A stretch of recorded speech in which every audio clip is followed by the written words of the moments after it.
Part 1. At 10:22 in the morning, on the 4th of June, 1942, a 32-year-old man from Bayonne, New Jersey, dropped a single bomb from 450 meters above the Pacific Ocean. The bomb weighed 1,000 pounds. It fell for 3 seconds.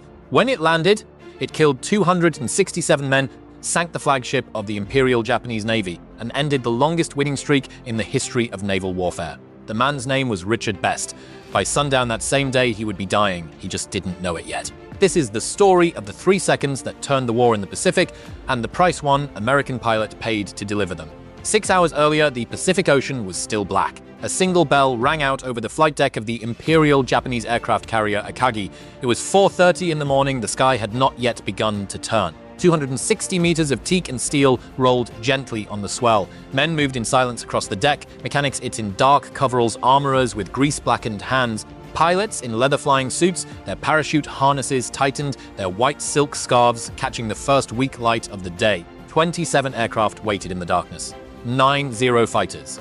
18 Kate torpedo bombers, their bellies loaded not with torpedoes this morning, but with 800-kilogram bombs meant for the airfields of a small American outpost called Midway.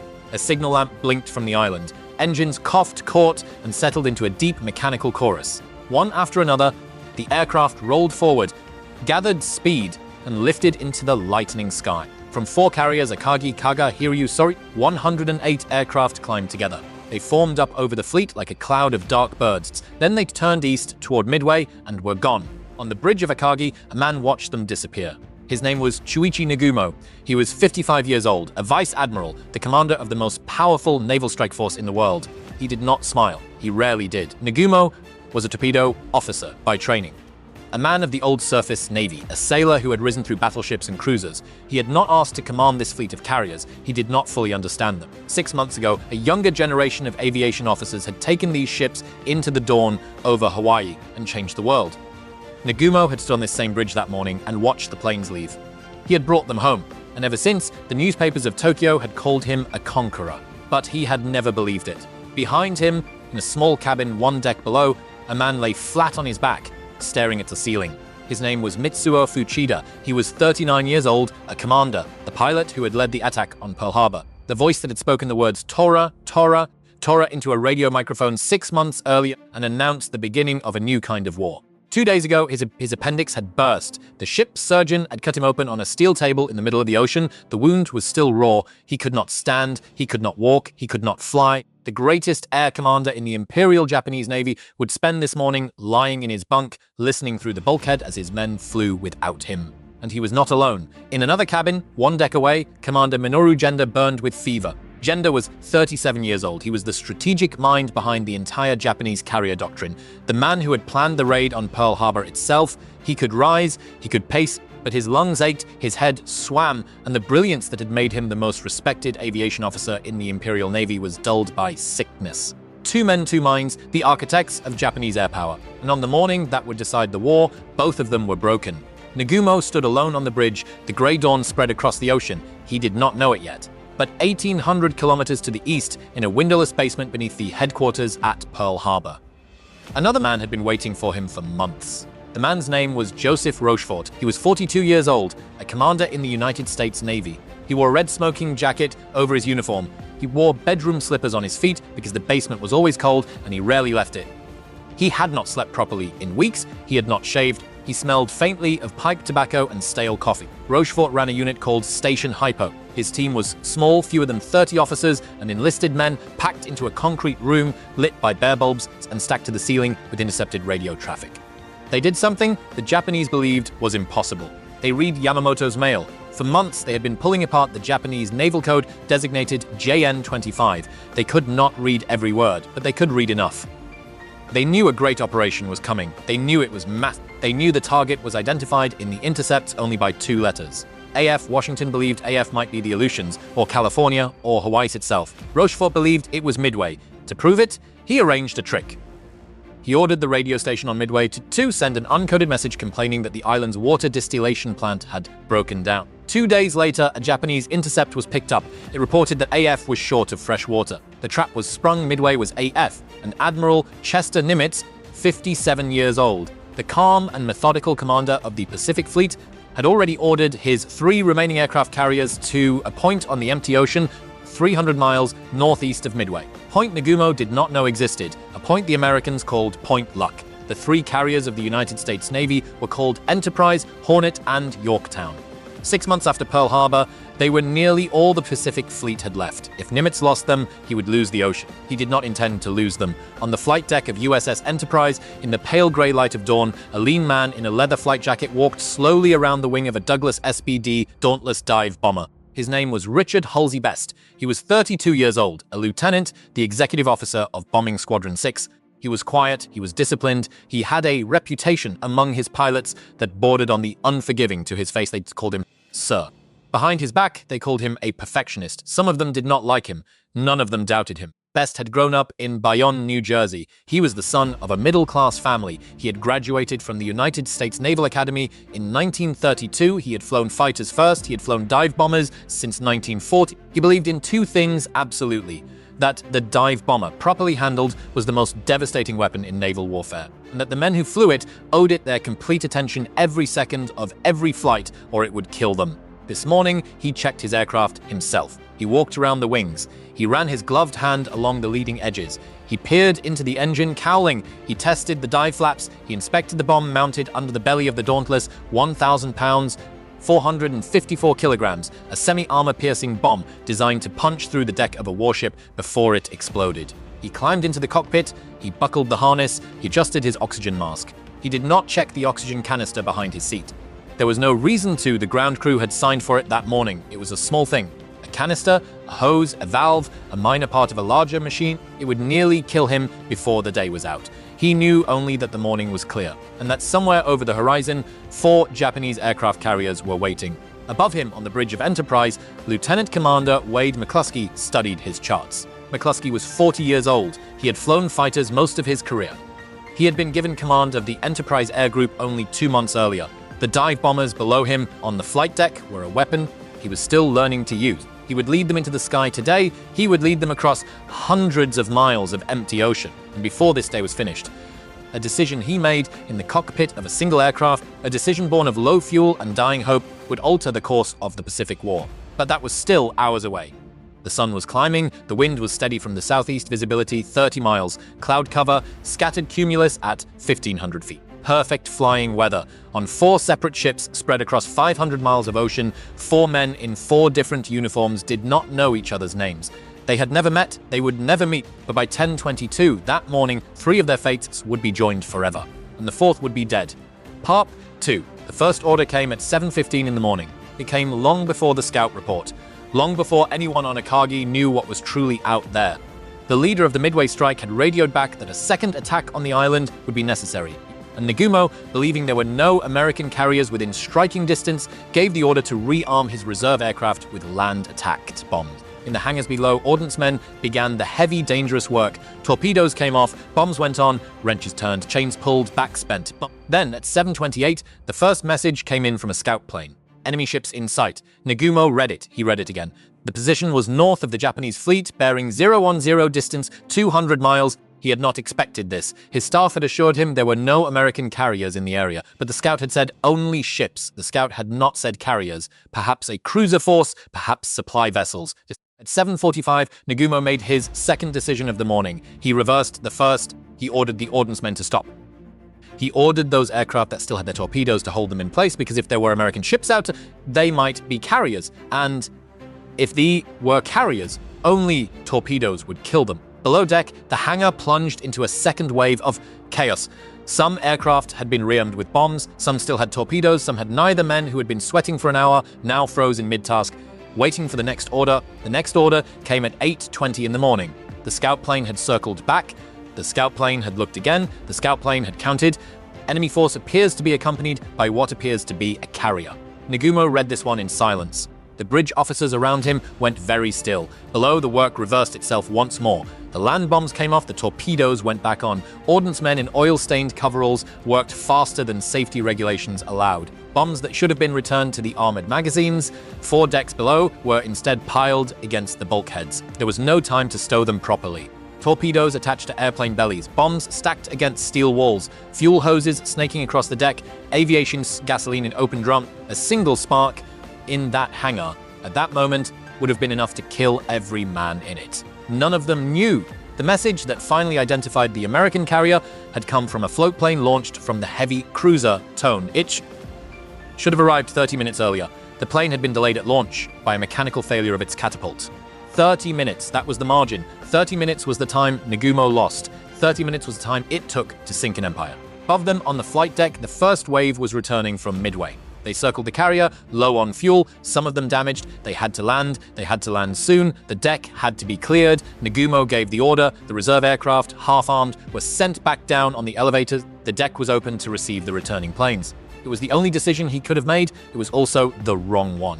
Because at that exact moment, 300 miles to the east, the aircraft of Task Force 16 were already in the air and they were coming. But before the dive bombers, something else was coming first.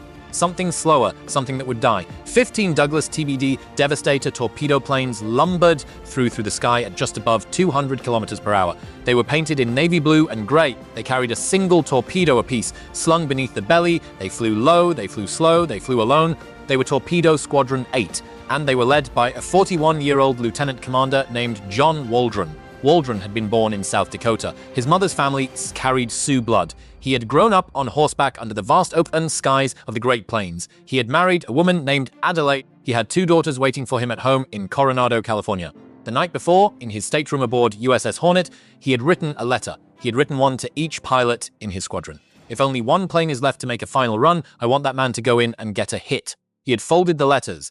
He had passed them out at the pre-mission briefing. Some of the pilots had read them and gone very quiet. None of them had spoken. His fighters were supposed to escort him.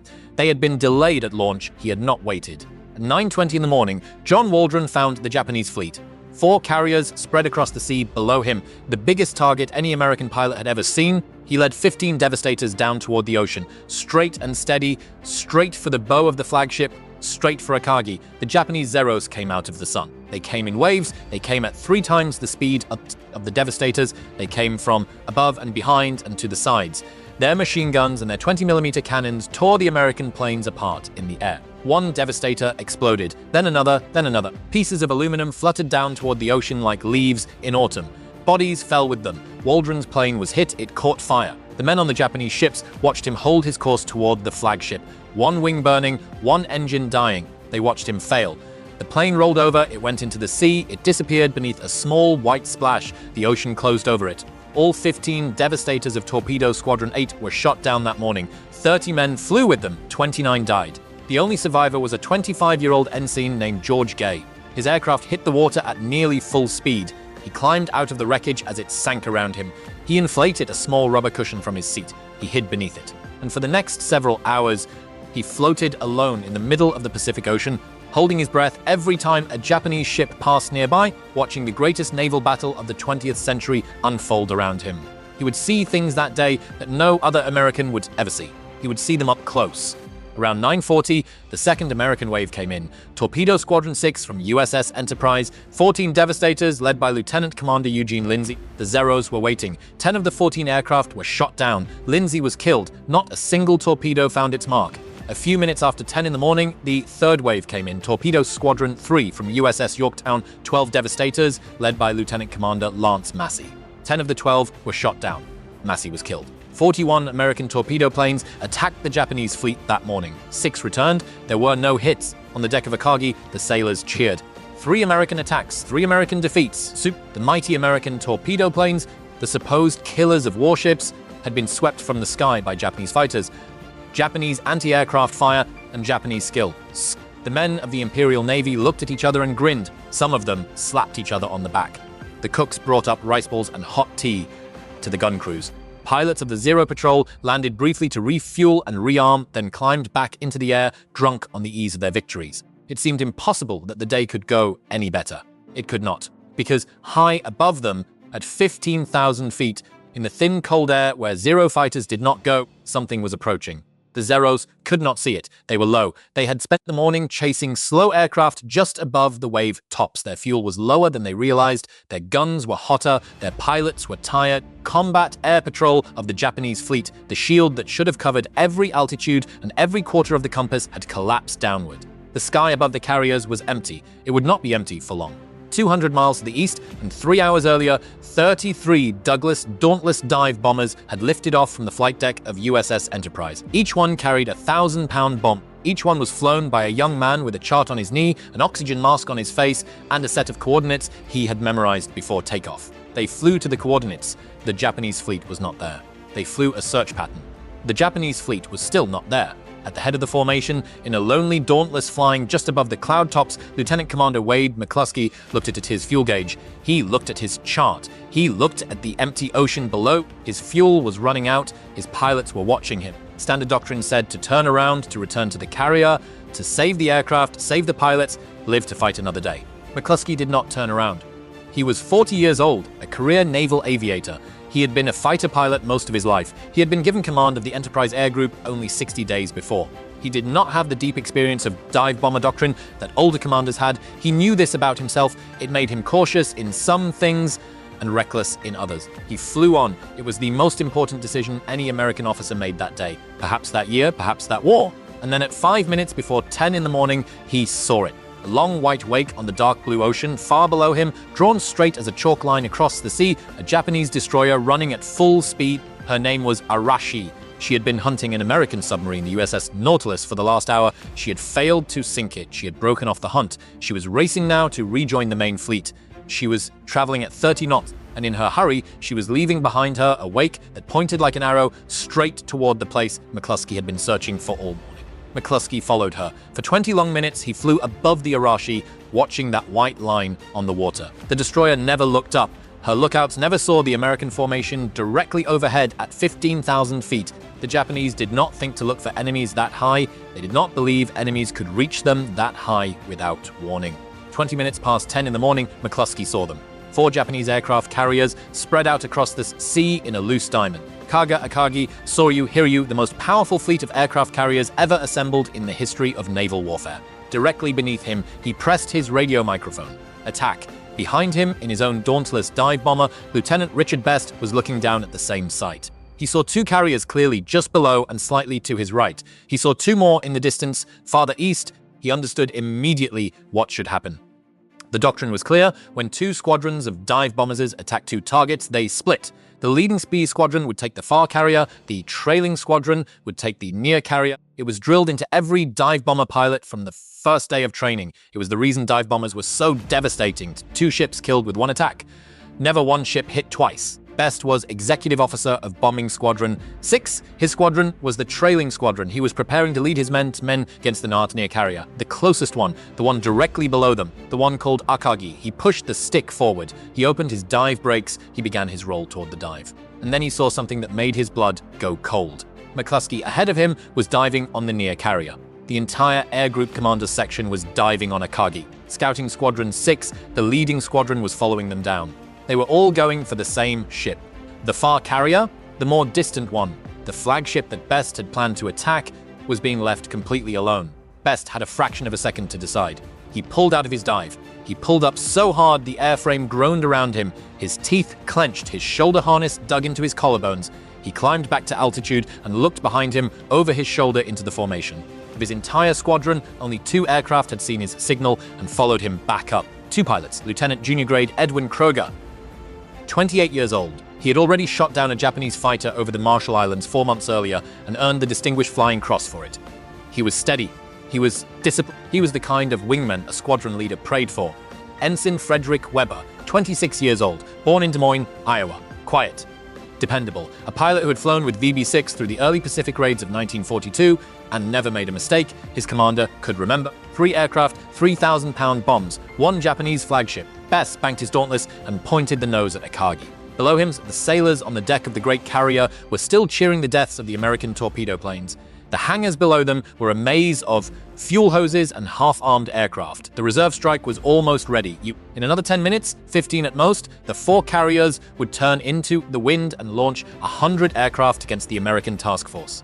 Once those planes were in the air, the outcome of the war in the Pacific would already be decided. Best pushed the stick forward. The dive began. He saw the deck of Akagi grow in his bomb sight. He saw the great red circle painted on the wooden flight deck, white and red, the size of a small house from 15,000 feet, growing larger every second. He felt the airframe shake. He felt the wind tear at the cockpit. He felt the blood pool at the back of his head. As the aircraft accelerated past 250 knots, past 300, past 350, he held the dive. He held it longer than the manual said to hold it. He held it until the deck of Akagi filled his entire field of vision. He could see individual sailors now. He could see the shadows they cast in the morning sun. Behind him, Kroger and Weber held their dives too. On the deck of Akagi, a lookout finally looked up. He had time to point. He had time to open his mouth. He did not have time to shout. Pop 3, the bomb left the aircraft at 450 meters. It was 10:22 in the morning, June 4th, 1942. It weighed 1,000 pounds, 454 kilograms of steel and high explosive fused to penetrate before it detonated. It separated from the belly of Richard Best's Dauntless. It fell for 3 seconds, 3 seconds of clear Pacific air, 3 seconds of open blue sky above and dark blue water below. 3 seconds during which the flagship of the Imperial Japanese Navy sailed on across the ocean, unaware that everything about her history had already ended. Below the falling bomb, the flight deck of Akagi rose to meet it. The white wake of the carrier streamed behind her as she began to turn hard to starboard, trying too late to evade.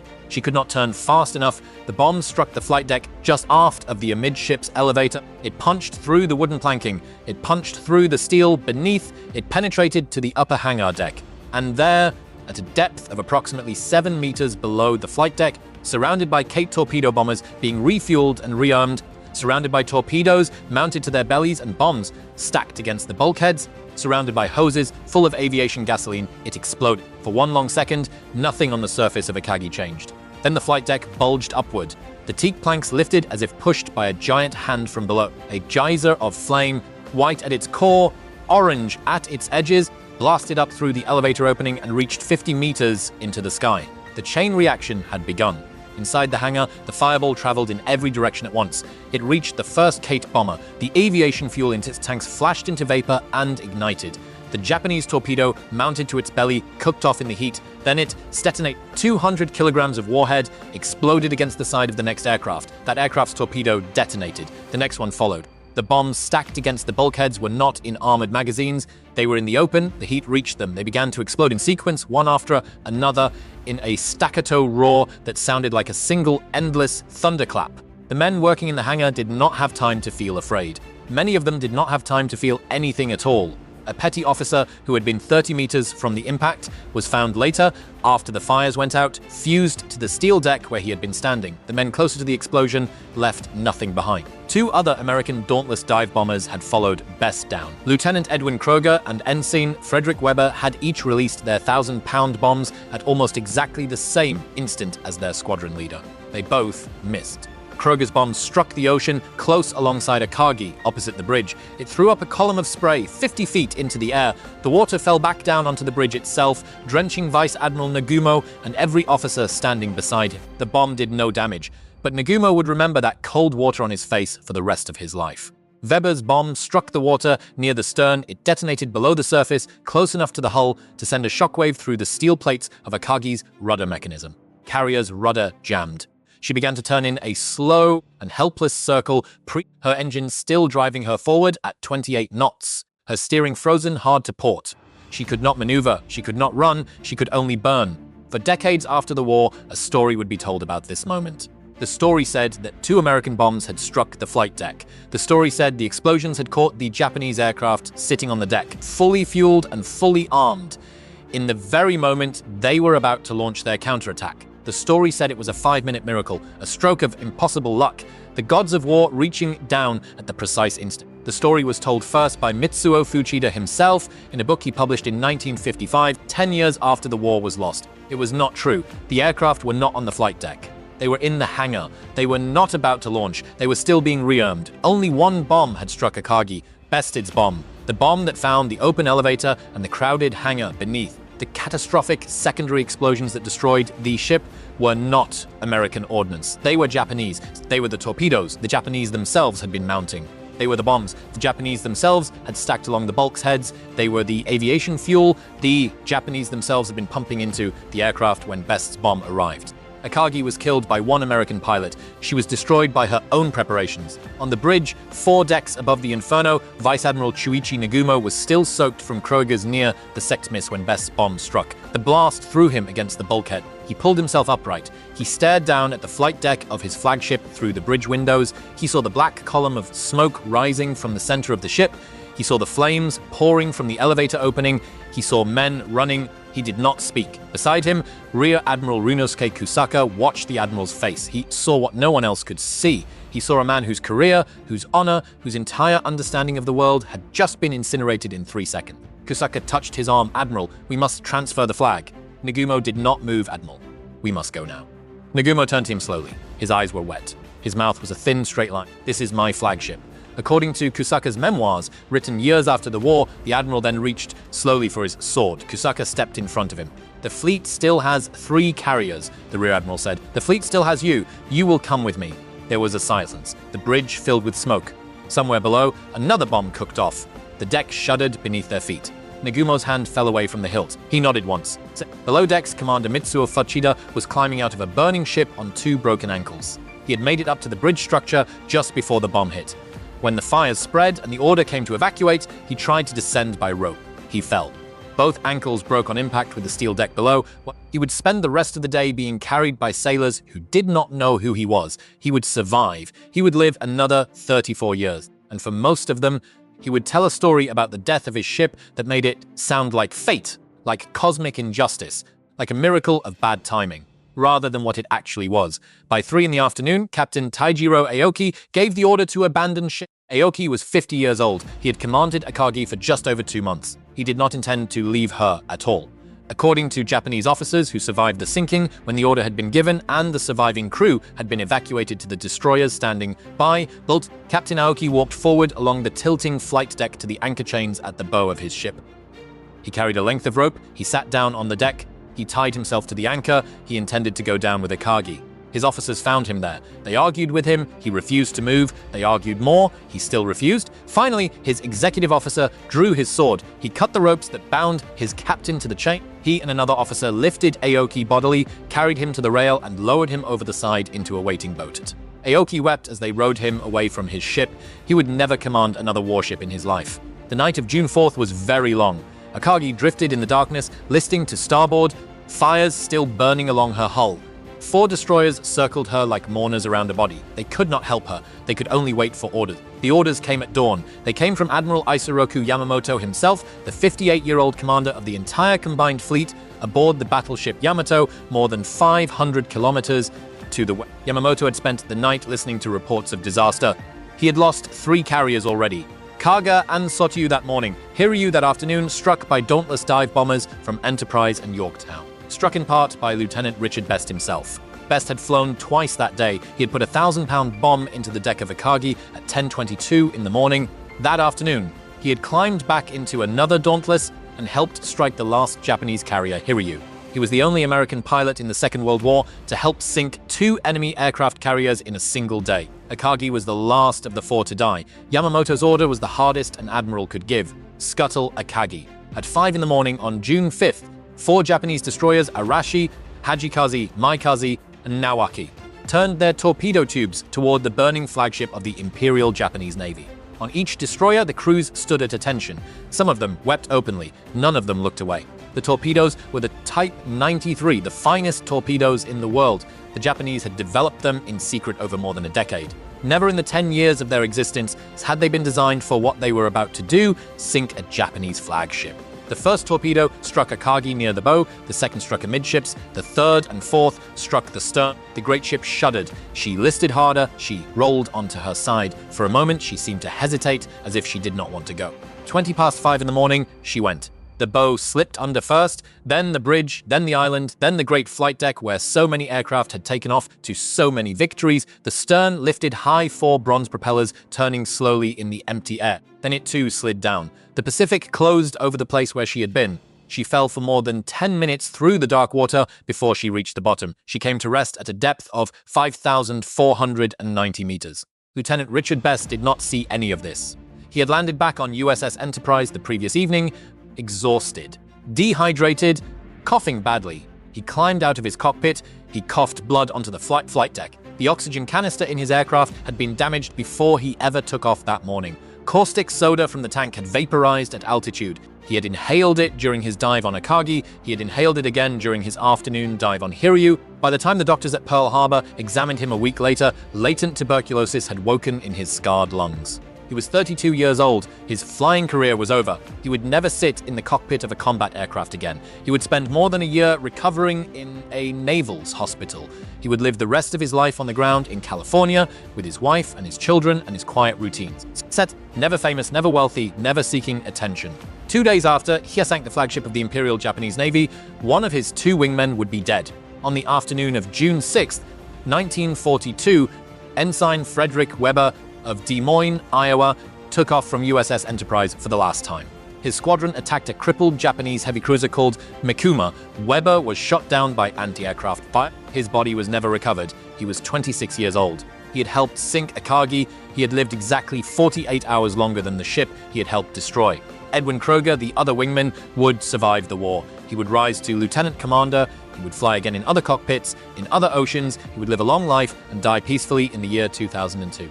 In October of 2019, 77 years after the Battle of Midway, the deep-sea research vessel Petrel located the wreck of Akagi. She lies broken on the floor of the Pacific Ocean, heavily damaged, but her hull still holding together after 8 decades in the dark. The teak of the flight deck is gone, eaten away by deep-sea creatures over the decades, but the steel beneath remains. And in the center of the hull, just aft of where the amidships elevator used to be, the cameras of the deep-sea submersibles found a single ragged hole. It is the hole the bomb made. It is still there.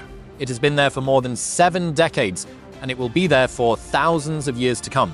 In the cold, dark water more than 5 kilometers below the surface. A small dark wound in the belly of a dead ship. This is where the war turned. Not in the sky over Midway, not on the burning decks of the carriers, not in the radio rooms of Pearl Harbor, not in the war rooms of Washington. Here in this hole made by one bomb, dropped by one man in 3 seconds at 10:22 in the morning on a clear day in June of 1942, Richard Best died on October 28, 2001. He was 91 years old. He is buried at Arlington National Cemetery in Virginia beneath a small white stone that says nothing about Akagi. In the last years of his life, when he was asked about the morning of June 4th, 1942, he did not speak of glory. He did not speak of victory. He did not speak of the flagship or the war. He spoke instead of the 267 Japanese sailors who had been working in the hangar of Akagi when his bomb came through the deck. Men he had never seen, men he had never met, men who had not chosen the war, men who had simply been doing their jobs. He had killed them with a single bomb dropped from 450 meters. He did not feel proud. He said he had done his duty. After Midway, the Imperial Japanese Navy fought on for 3 more years, but it would never win another decisive battle. The Red Dragon was gone, and with her went the tide of the war.